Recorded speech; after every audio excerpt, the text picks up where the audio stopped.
damai di hati. Tema kita di minggu yang berjalan ini, hitung dan catatlah segenap umat.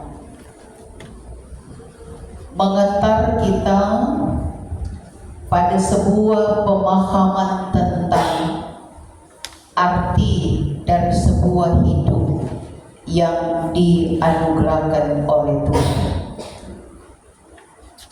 Saudara-saudara, di tengah dunia yang gemar menghitung pertumbuhan ekonomi,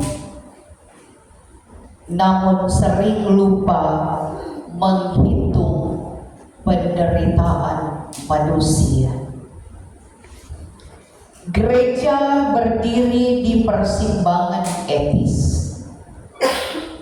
Kita hidup pada era global yang mencatat angka inflasi, statistik perang, data migrasi, tetapi sering gagal mencatat setiap tetesan air mata.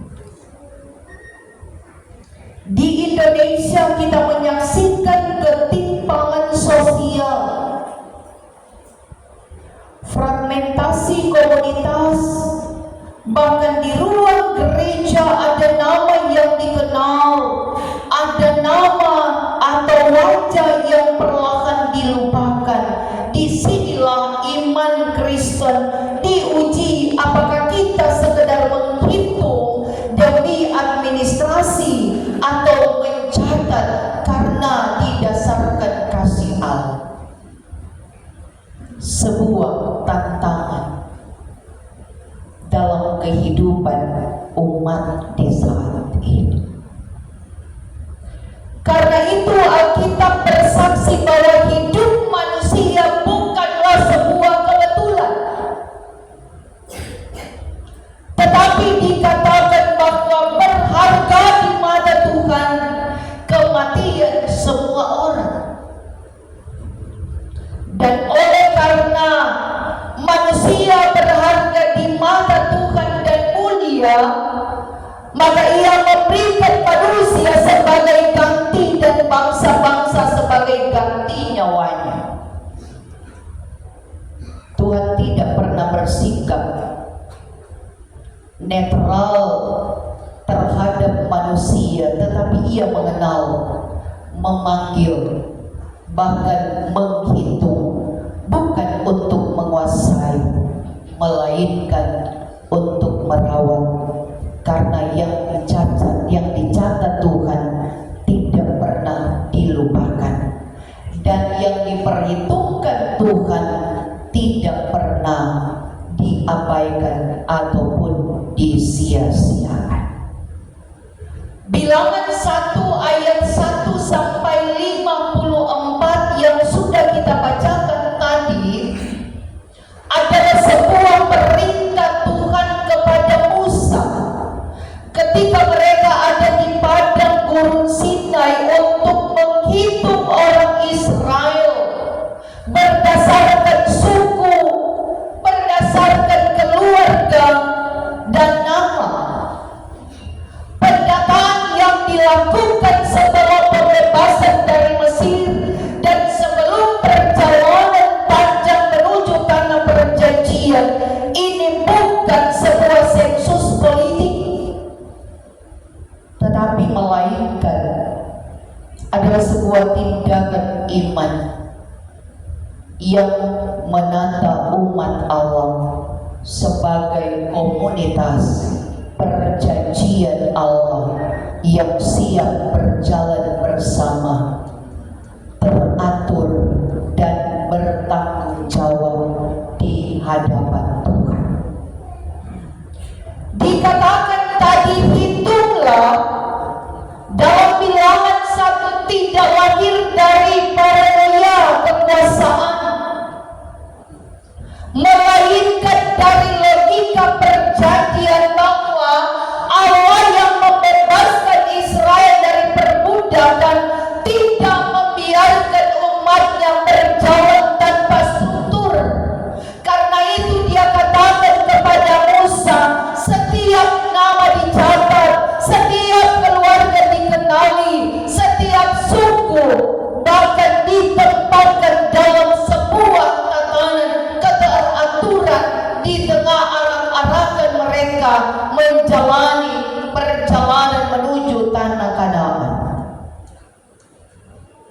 Mengapa Allah mengatur demikian? Membuktikan bahwa keselamatan dapat membawa mereka untuk bisa mempertanggungjawabkan apa yang sudah diatur dan ditata oleh Tuhan lewat hukum Tuhan. Menarik sekali dikatakan bahwa suku Lewi tidak dimasukkan dalam hitungan militer. Mereka dikhususkan untuk pelayanan kemah pertemuan, dan ini bukan diskriminasi, tetapi sebuah panggilan Allah untuk menghitung semua. Ada yang dipanggil menjaga kekudusan, tetapi juga untuk menegaskan bahwa nilai manusia tidak ditentukan oleh produktivitasnya, melainkan oleh relasinya dengan Tuhan yang adalah sumber kehidupan. Dalam Bilangan 1 juga menolak anonimitas. Tuhan tidak berkata hitung masa, tetapi catat menurut nama. Dalam dunia modern yang mereduksi manusia menjadi angka KTP, NIP atau statistik, karena itu menggugat cara kita memandang sesama. Gereja dipanggil bukan hanya mengenal jumlah, tetapi gereja mampu memahami tentang cerita. Sensus ilahi selalu bersifat personal di tengah kebersamaan persekutuan yang Tuhan hadirkan. Lebih jauh lagi, pencatatan ini dilakukan sebelum Israel memasuki perjalanan yang penuh risiko.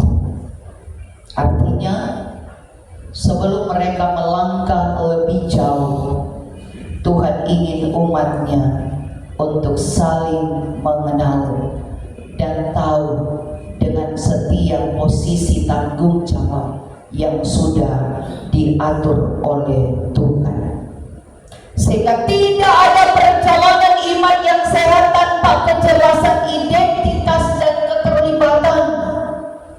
Allah menghitung karena Ia hendak berjalan bersama umatnya, bukan meninggalkan mereka tercecer di padang gurun sejarah kehidupan umat Israel.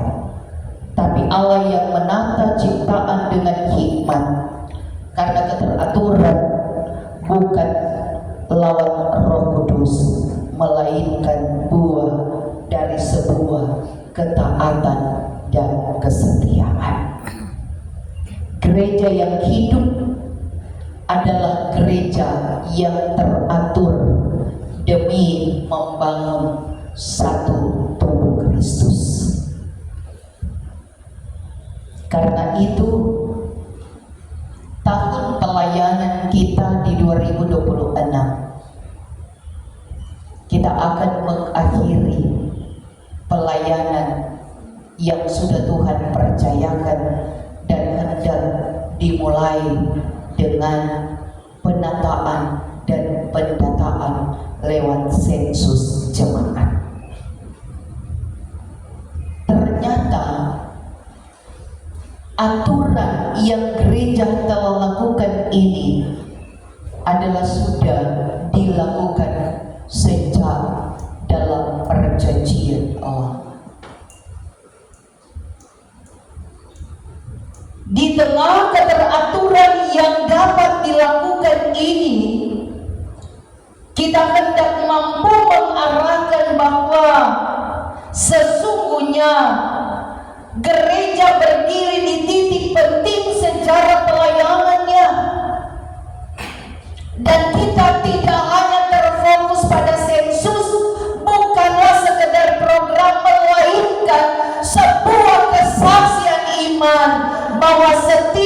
keluarga jemaat adalah bagian dari satu tubuh Kristus. Karena itu, jangan pernah kita menunda waktunya kita untuk didata dan disensus. Jangan pernah menghindar dan jangan pernah bersikap acuh. Tapi ketika pelayan khusus hendak mendaftarkan dan memberikan data sensus kita, sambutlah mereka dan lihatlah mereka sebagai bagian alat kesaksian Allah yang mampu membawa terang untuk mengatur setiap persekutuan kita. Sebab gereja yang mengenal umatnya akan lebih kuat melayani dunia, dan umat yang mau dicatat sedang berkata, aku siap dipakai oleh Tuhan.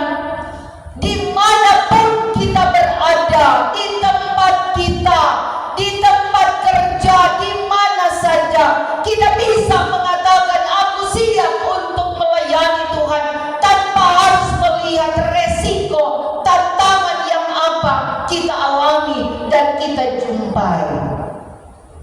Karena dengan demikian, maka kita tetap dan terus melakukan panggilan dalam tugas kita sebagai umat Tuhan yang mengikuti keteraturan yang sudah ditata lewat hukum Tuhan yang sudah Tuhan sampaikan kepada umat Israel ketika dalam arak-arakan mereka menuju ke tanah perjanjian. Ini menjadi kesaksian bagi kita jemaat untuk tetap terus memberi diri menopang program pelayanan kita. Di tahun pelayanan ini, mari kita sadar institusi untuk kiranya kita mampu bisa mengimbangi di mana kita ada dan kemana kita hendak melakukan panggilan pelayanan ini. Dan ini sebagai bukti panggilan iman kita yang terus melayani kepada Tuhan, sehingga bersama kita akan terus menjawab, aku siap dipakai Tuhan di sini dan sekarang. Ketika sebentar akan dilantik UPK Pemuda Remaja Kolom 6, Saudara Jeremy, dan ketika akan dilantik juga sebagai tim doa Jemaat Kolom 5, Ibu Mariana, mari memberi diri untuk menjadi kesaksian sambil berucap, aku siap dipakai Tuhan di sini dan di mana saja. Tuhan Yesus memberkati. Amin.